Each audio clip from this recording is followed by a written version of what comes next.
right now, a ceasefire deal falling apart between the Syrian government and rebels in the city of Aleppo. Plans to evacuate rebels and civilians have also been delayed. Joining us right now is former Florida Congressman and Executive Director of the National Center for Policy Analysis, Lieutenant Colonel Alan West. Colonel, good to see you. Thanks so much for joining us. Good morning, Maria. Merry Christmas. And to you, Merry Christmas. It's really a hard Christmas and a hard moment in time for Syria. The Syrian government was said to have taken full control over Aleppo yesterday, and now we hear this. What's your take on what's happening there now? Well, what you see happening in Syria is the culmination of the failure of the Obama policy in the Middle East.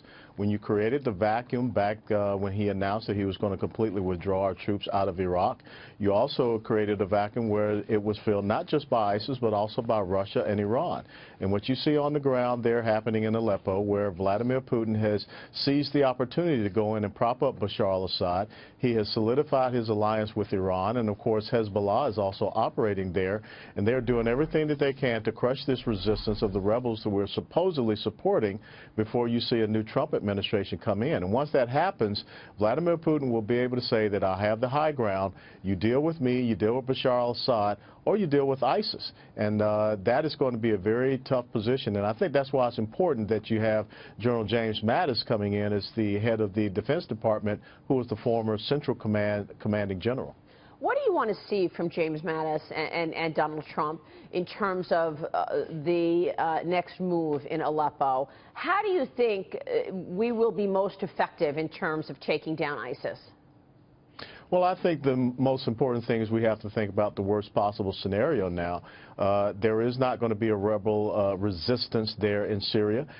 ISIS will probably try to take advantage of getting those disaffected groups to come over to them, along with Jabhat al-Nusra. We have to understand that those are Sunni Islamic jihadist groups that want to stand up and fight against Iran, which is Shia.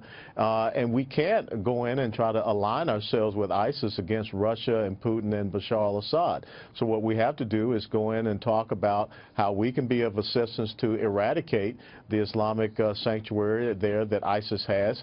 You know, you look and see what just recently happened in Turkey with the terrorist attacks and bombings there. It's because Turkey has decided to stand up and try to fight against ISIS, and so they're also receiving the brunt of those attacks. So now we have to get on the ground. We have to rebuild our respect and regard, and we have to figure out how we can seemingly work with those people now who have the high ground so that we can go after ISIS and make sure we don't allow this jihadist movement to spread. Of course, the president-elect brought this up last night. He's on his thank you tour. He was in Wisconsin. Donald Trump talked about spending in the Middle East. Listen to this, Colonel. Got to get your reaction.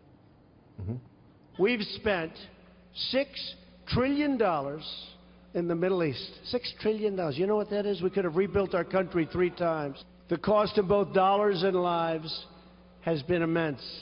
We need a new direction. We need a new direction. It sure feels like that, Colonel. $6 trillion later. Wow. Well, you're absolutely right, and I think one of the critical things we have to do is transform our warfighting strategy to move away from, as he said last night in Wisconsin, a nation-building type of strategy to more one of strike operations where we go in and we deny sanctuaries to these enemies, but we're not looking at going in and building their infrastructure or what have you in these respective countries.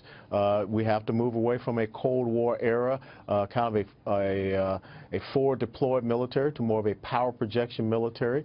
We can't continue to play whack-a-mole, which is one of the things I think has adversely affected our military strategy. And again, that's one of the things that I think a new administration will bring to the table. So what's your take on the military might that we've got right now in the new cabinet?